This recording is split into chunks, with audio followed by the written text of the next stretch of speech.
Gentlemen, the American jury and Bulldog Nation, I have to continue my commentary on what's going on because, let's face it, the presidential election is topic A.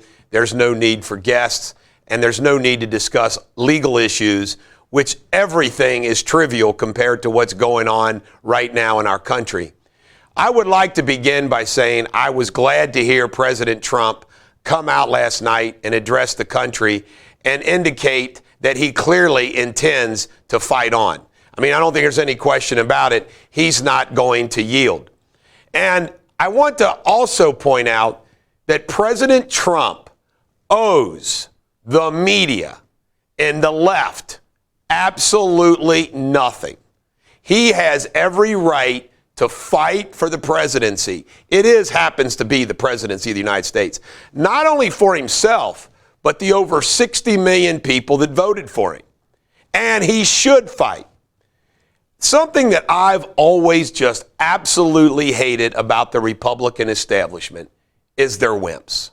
You know, there were precincts when Romney ran for the presidency in Philadelphia where he got like no votes. No votes.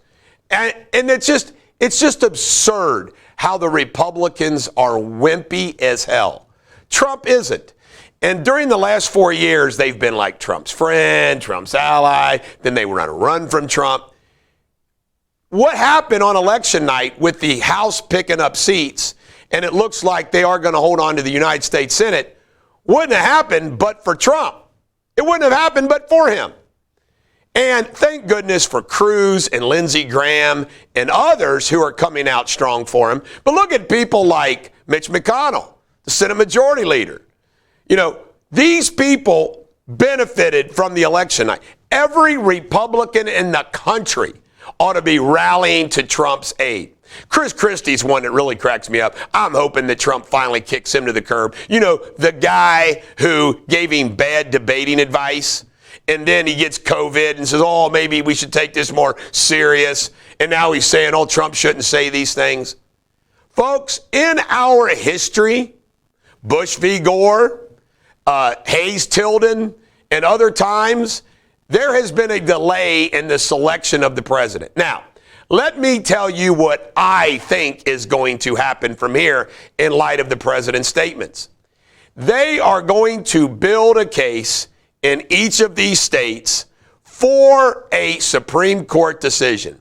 And I don't want any of you all to get discouraged by a state decision or a lower federal court decision in any of these states, because they're meaningless, just like in Florida when there was state court action, federal court action. It's all going to end up, if Trump fights, it's all going to end up in the United States Supreme Court, and they will decide who's the president of the United States. Now, what Trump is going to do, and it's clear to me that he's going to be able to find lots of evidence of this, is the voter fraud.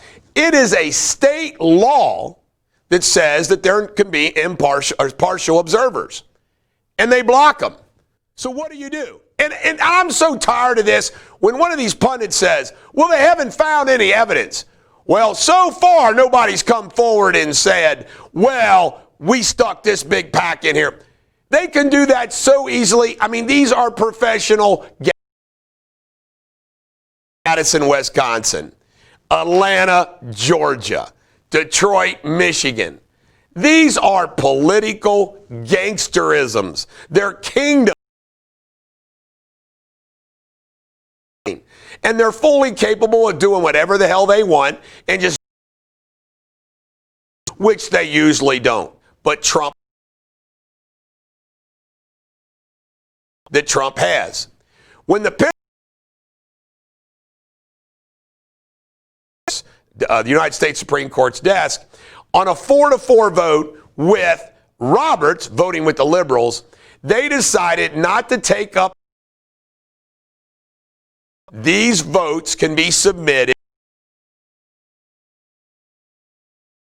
Alito wrote that says, man, this is dangerous.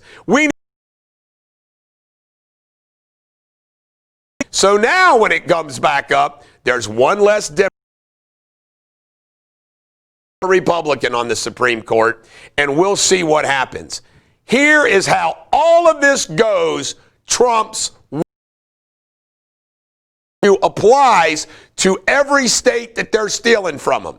Can you imagine what it's like to be a President Trump or a Trump supporter? I know what it's like to be a Trump supporter. He's leading on election night, 1 o'clock. Start counting their votes, these 7 or 8 different states, all the leads start evaporating. There's a Republican. Now, here's how he's going to win at the Supreme Court if he fights it all the way. And by the way, it'll all be decided by years.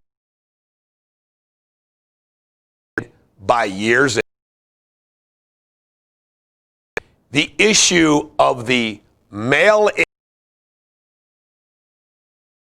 when they're counted, so forth and so on, thin margins. In addition to that, any vote that's tabulated based upon them blocking impartial observers is also a factor. But in that issue, it's going to be interesting, but that's how Trump still wins. The U.S. Supreme Court, the final arbiter of these disputes. Just to give up, and he needs done to this guy. Look what they've done to him. I hope end of the world. Trump's still the president of the United States. Military's fine. Everybody's fine. He's going to be president up till January. Don't lose hope. If Trump,